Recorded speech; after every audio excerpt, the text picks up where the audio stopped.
Hello, everybody, and welcome to a brand spanking new episode of MovieKombat. This is episode 9 of the of MovieKombat, and we are going to be talking about Princess and the Frog. Wait, what did I say? Let's take that back. I completely I was distracted on what Fresh said, and then I looked over here and then saw an actor that I didn't know was in the movie, and then I got completely crossed. So let's rewind here for a second. Okay. Let's start in 3, 2, 1. Hello, everybody, and welcome to a brand spanking new episode of MovieKombat. We are here live on twitch.tv/Primal_Target. If you're watching here live on Twitch, then you can participate in helping us review this episode here tonight. If you're watching over on YouTube, then don't worry, don't fret. You're going to continue getting these at a steady pace, as well as you can jump over to Twitch at some point in time and make sure you are following us at twitch.tv/Primal_Target, and make sure that you are watching the current season that's going on as of right now. I don't know what that would be because you know more than I would now because it's random. We spin a wheel. Anyway, tonight we are going to be talking about episode 9 of MovieKombat Season 8, which is The Princess and the Frog. We have gone through so many movies so far. 8 of them, to be precise. That's how counting works. We have watched Snow White, Cinderella, Sleeping Beauty, Little Mermaid, Beauty and the Beast, Aladdin, Pocahontas, Mulan, and now Princess and the Frog. There are things that I like to keep track of as we watch this movie.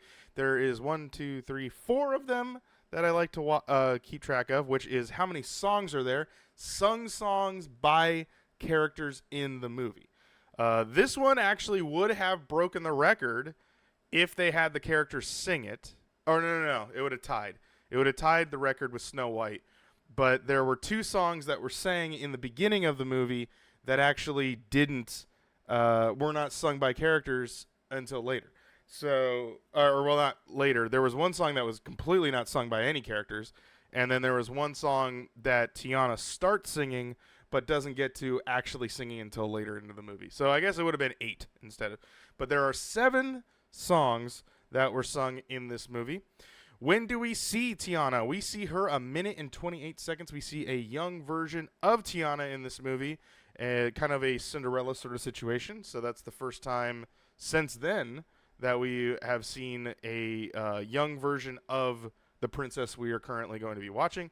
And then when do we see the villain? We see the Shadow Man or Dr. Fasulier, I think is what his name is. 8 minutes and 19 seconds in, but he doesn't say a line until later in the movie. But we see him, and I knew who he was, so I was like, oh, there he is, and then that marks him down. He's actually selling a tonic to, well, not a tonic. He full-on sells voodoo magic to a guy that wants hair, and then he grows into essentially a werewolf-looking guy. And then the first song of this movie, because there was an entire song that was sung before this, but it wasn't sung by characters, it pushes it and pushes it and pushes it until Tiana finally sings it with her mom, a song at 14 minutes and 41 seconds into the movie, which I think may set the new record of... No, Sleeping Beauty doesn't do it until 25 minutes, so never mind. Man, I thought so, but yeah, it's been a while. Okay, so that is the little things that I like to keep track of as we kind of move through the series. This movie was one of those movies I think that gets tossed along to the side, I think, because it came out in 2009. It was a weird time, I think, for movies. I don't really know what movies were coming out at this time. I'm actually curious to see what movies came out in 2009. I watched this movie. I didn't even watch this movie in theaters. I watched this movie on an airplane to Poland.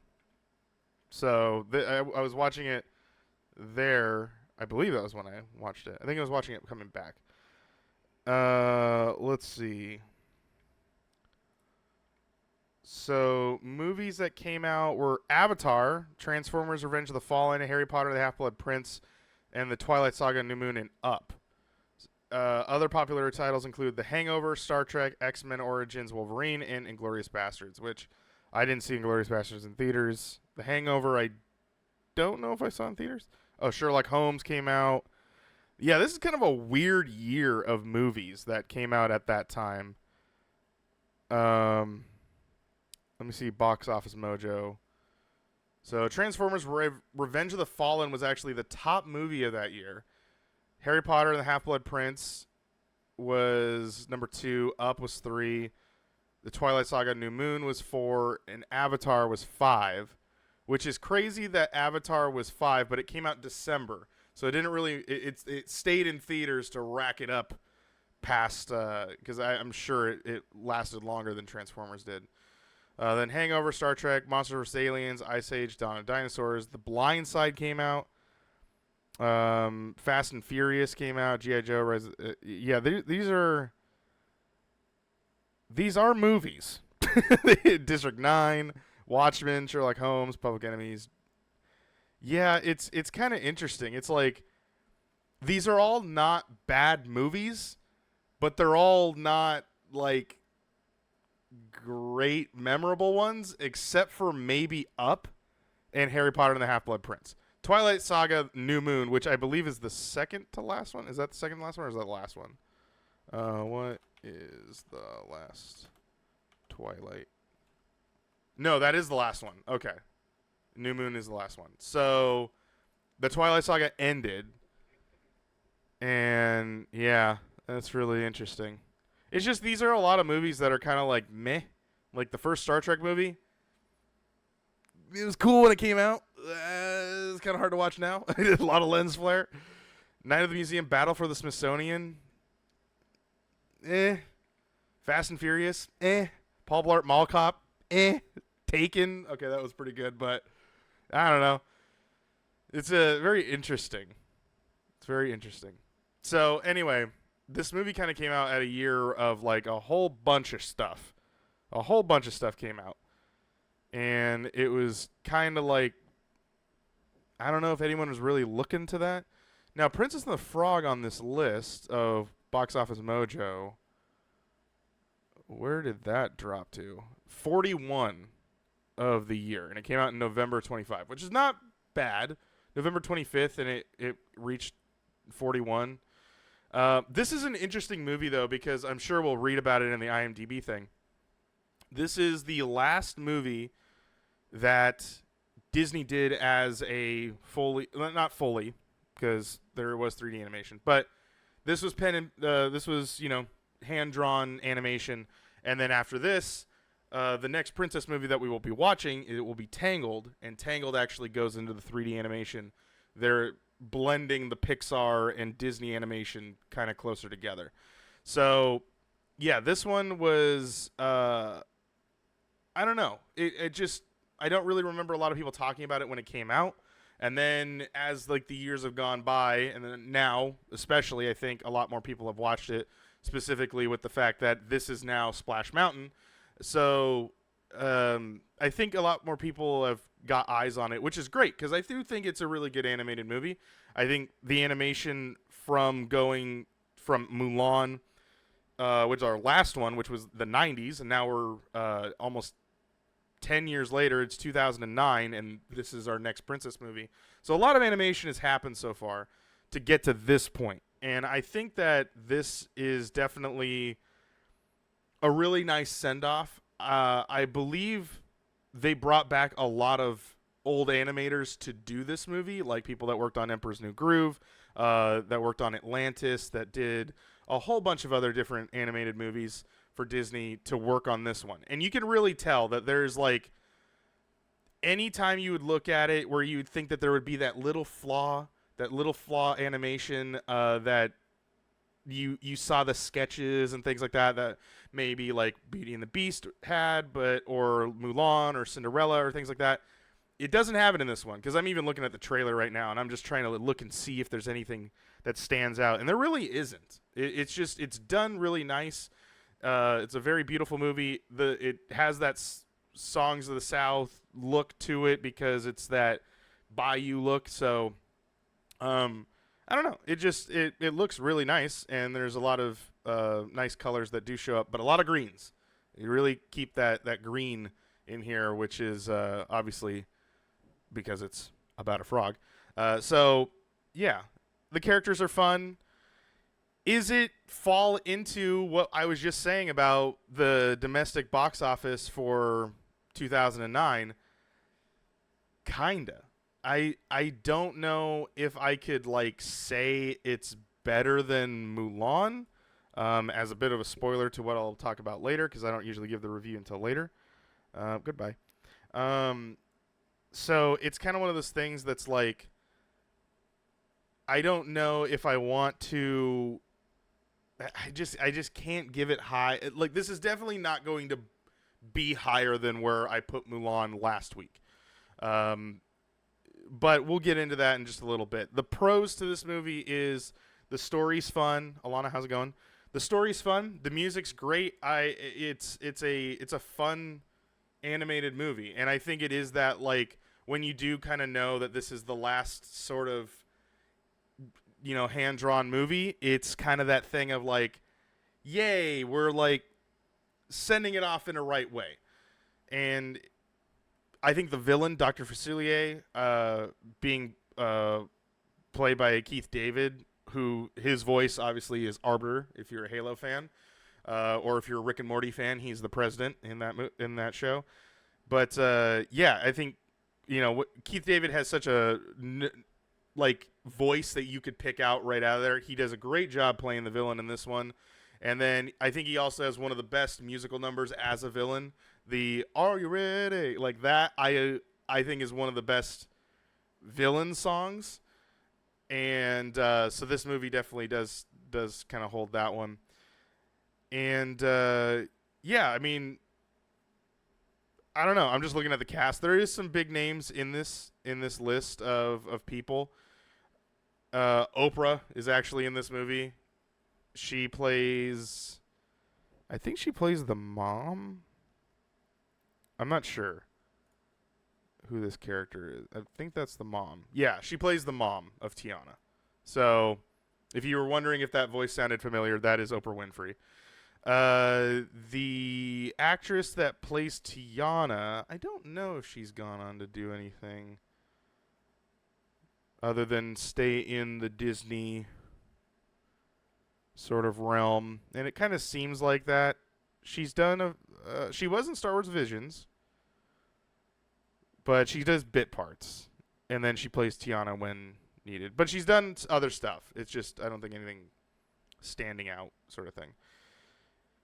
But yeah, you know, and one thing I did like about the movie as well is this, unlike the others, well, maybe kind of Mulan, but Mulan is a little different, because while Mulan and oh god, I can't remember the general guy that she falls in love with, while those two are technically in war together, Mulan is still dealing with her own thing. This movie is taking the prince and the princess, eventual princess, and it's putting them in the same situation that they are in together. They're both frogs. They're both having to try and not be a frog. They're both having to deal with that problem. They have a problem that's the same that eventually they have to solve together. And so that's kind of something that's different, and I did like, because now you're giving enough screen time to your princess and enough lines, and you're giving enough screen time to your prince, and also keeping him not just the guy over there. Like, that's kind of how everybody is usually when they're the prince. So this is kind of the best meeting in the middle, because both of them are having to deal with the same problem. They're not dealing with necessarily a different situation on their own. They have different ideas of what they're trying to do, but at the end of the day, their end goal is to get him to kiss her friend so that he turns back into a prince, and then turns her back into a prince. So That's one thing that's kind of this like, hey, it's kind of cool to watch the movie because there's a level playing of both the princess and the prince in this movie. So that was cool. But yeah, let's jump into IMDb Corner and let's see what we got going on over here. And let's take a look at some tagline. Okay, well, there's only one tagline, and it sucks. It says literally this: from the directors of Little Mermaid and Aladdin. That's it. So that's all it is. That's all they get for that. And then let's see. Ron Clements and John Musker, who we've seen their names pop up over and over and over and over again. They also Ron Clements also worked as a writer for Hercules and Moana, so you'll see he's a very big Disney writer and things like that. So, and then John Musker is his co-writer, and he has also worked on all the movies that he's worked on, plus, like I said, Hercules and Moana and stuff. So. They've done a lot with Disney, and that's pretty cool. Okay, so let's take a look at some of let's see here trivia, shall we? This is Walt Disney Animation Studios' first musical film in which all the voice actors do both the speaking and singing parts since Beauty and the Beast.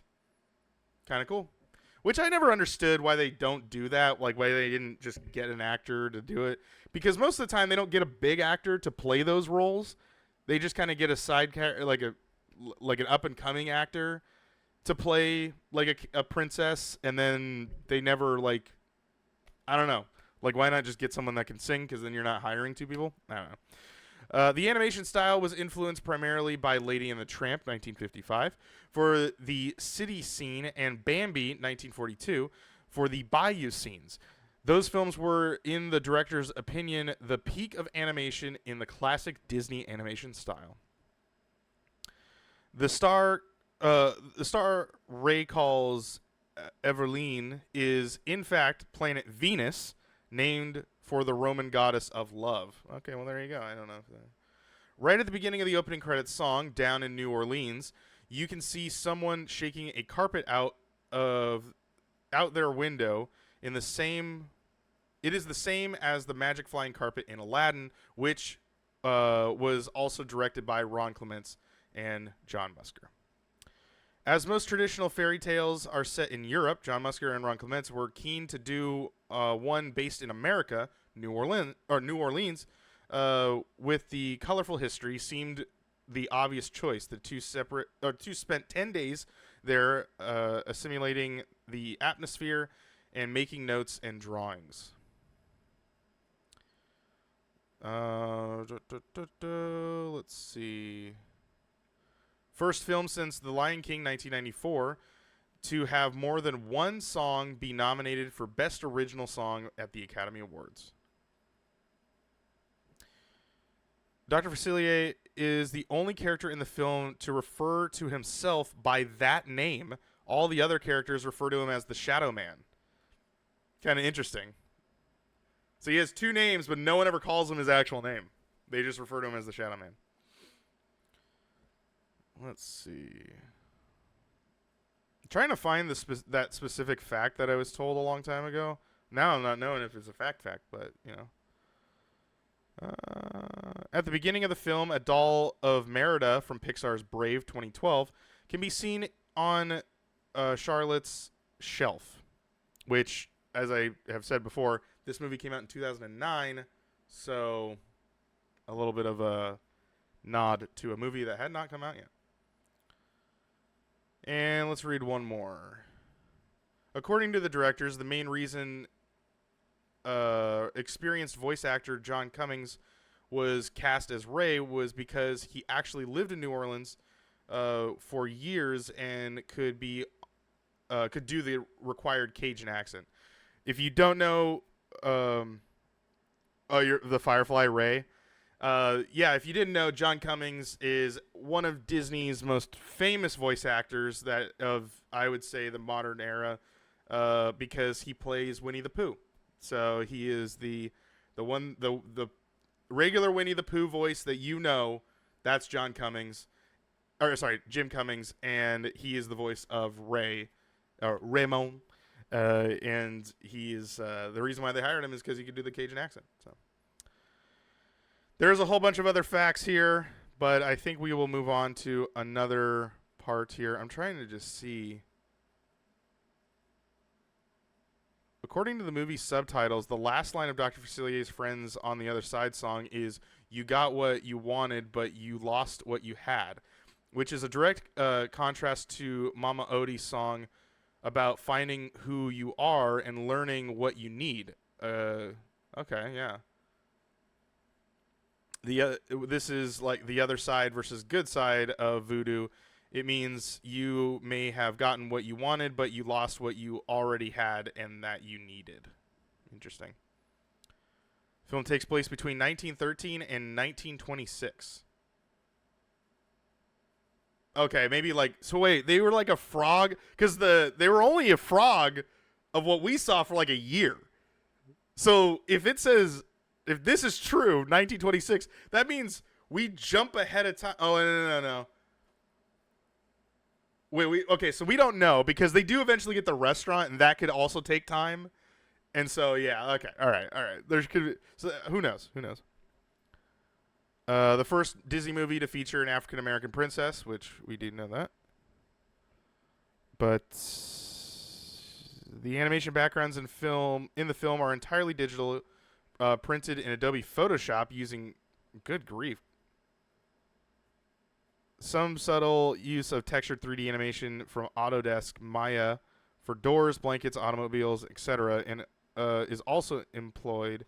3D models from Maya were also used to establish the perspective of the complicated pieces of architecture, such as the LaBeouf's mansion and the St. Louis Cathedral. All right. We're reading too much. There's a lot of facts. You can go over to IMDb and you can read the rest of them. There's a whole bunch, and I would implore you to go and check those out. Okay. As for the release date was December 11th, 2009. Okay, but the Box Office Mojo says like November something. I don't know. They never know when these movies actually come out. All right, so estimated it was $105 million. $105 million is how much the budget was. That's a lot of money. And it only... So opening weekend it made $786,190. That is not that. I mean, that's okay, I guess. November 29th, 2009. Yeah, see, I don't know about that release date up there. And then the gross U.S. and Canada was $104.4 million. So they almost made their money back just with us alone. And then worldwide, they made $267.1 million worldwide. So they made their money back and then some. But they spent a lot of money on this movie, which is pretty crazy. Because I think Mulan was like pretty expensive. 90,000. So, or sorry, 90 million. And then they spent 105 million on this one. So yeah, that's kind of what you get there. I'm sure a lot of it was probably Oprah's contract, knowing her. But yeah, there's, because like Terrence Howard's in this movie, John Goodman's obviously in this movie. You can hear him; he plays Big Daddy. There's some big names in this movie, so they probably flipped the bill a little bit there. But anyway, yeah, that is going to do it for The Princess and the Frog here on IMDb. So let's take a look. Let's talk about the review. So what we do here on MovieKombat is we base our reviews on this review scale, and then we will give it a review. So far, Snow White 7 from me, from the PT Nation, an 8.3. Cinderella was an 8.1. 8.6 from the PT Nation. 8 for Sleeping Beauty. 8.5. 8 for Little Mermaid. 8.2. Beauty and the Beast was a 9. 9.3. Aladdin was a 9.3. 9.3 from you guys. Pocahontas, 9.4. 9.8. Mulan, 9.5. 9.1. So, how's it going? We are going to review The Princess and the Frog, so feel free to put, if you guys watch the movie, make sure you put your review on a 100-point scale based on the 10s, which is just right over there, what you guys think. And, yeah. So when I do these, you have to kind of base it off of how much you've given the other movies, right? So Snow White, is it better than Snow White? I'd absolutely say it's better than Snow White. Is it better than Cinderella? I would say so, just because I think the main characters are better than Cinderella, which does put that above Sleeping Beauty and Little Mermaid, because I gave those 8s. Is it better than Beauty and the Beast, which I gave a 9? No, I do not think it is better than Beauty and the Beast. Do I think it's better than Aladdin and Pocahontas? That would be no, because I gave those a 9.3 and a 9.4, and Mulan is currently my top, which is 9.5. So do I give it a 9 and match it with Beauty and the Beast? Because I could think it's not better, but I could think it's the same.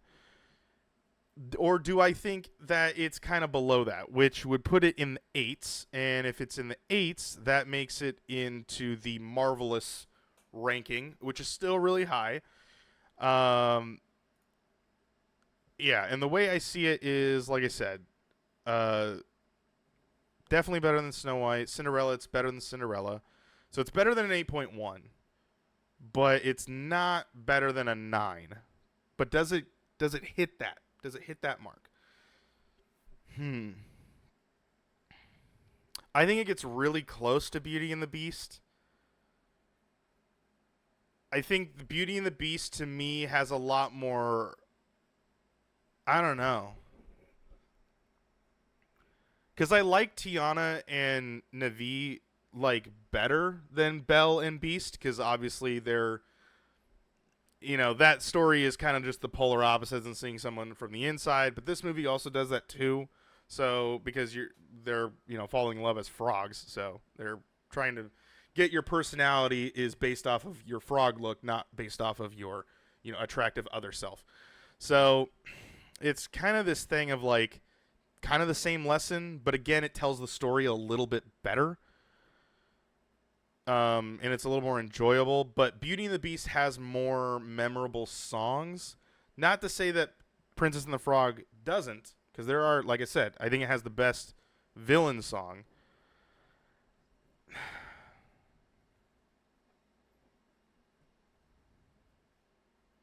I think I'm going to go one step down from Beauty and the Beast, and I'm going to go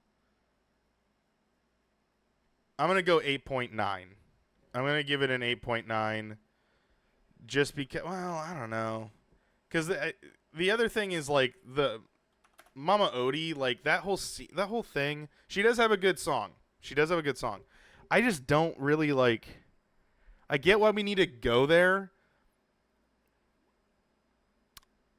And the only thing she does to move the plot forward is to implant in their minds, one, what to do, because they're looking for answers, and they get told what to do. She does move the plot forward, but she doesn't do anything. She doesn't do anything for them. She just kind of tells them, she's technically a princess for 24 hours. Go get a kiss from her.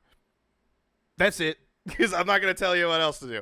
Because I can't. Because otherwise you won't learn your lesson. Which I get. I get that.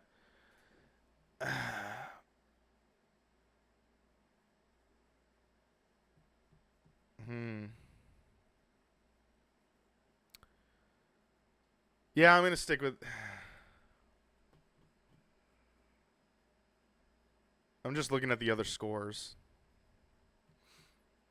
Do I think it's that much better than Cinderella? I would say so. Do I think it's that close to Beauty and the Beast? I could argue and say that, yes. All right, I'm going to go 8.9. I'm going to go 8.9 out of 10.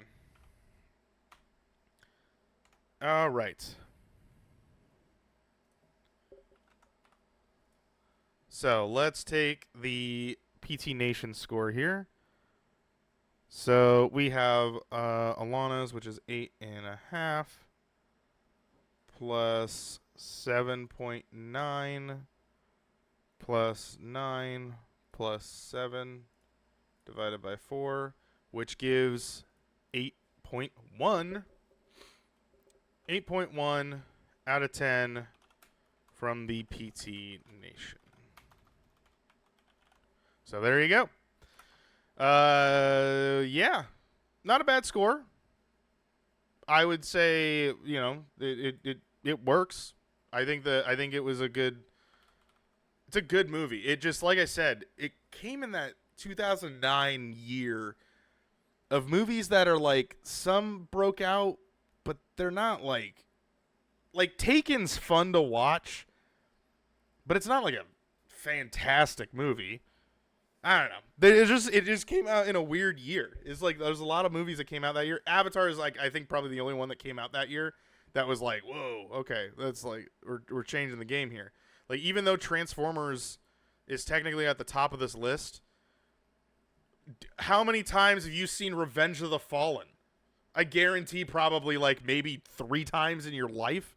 Like, and that movie's been out for almost 10 years. So I'm just saying, you've probably seen Avatar a handful of times. So I don't know, but well, you know, it's what it is. I think Disney did a great job when it came out. I unfortunately did not see it when it came out, but I definitely enjoyed it now, seeing it now. And with it also, Tiana being a part of the theme parks, because now Splash Mountain is Tiana's Bayou Adventure. She's now a part of the theme parks, so that's what makes her kind of a standout princess now. So, okay, we're moving on. Next week, we will be watching Tangled. So, as from now until, Sunday, you go and watch Tangled, and then come back here on Sunday, and we will be recording the next episode of MovieKombat. And we are 4 movies left. We have Tangled, Brave, Moana, and Raya and the Last Dragon. So those are the official Disney princesses that will be wrapping up the season. We're getting close to the end. So thank you guys so much for watching. We'll see you guys in the next video. Don't spoil the reviews. Don't spoil the reviews, Alana. They got to go watch it. We'll see you in the next episode. Good night, everybody.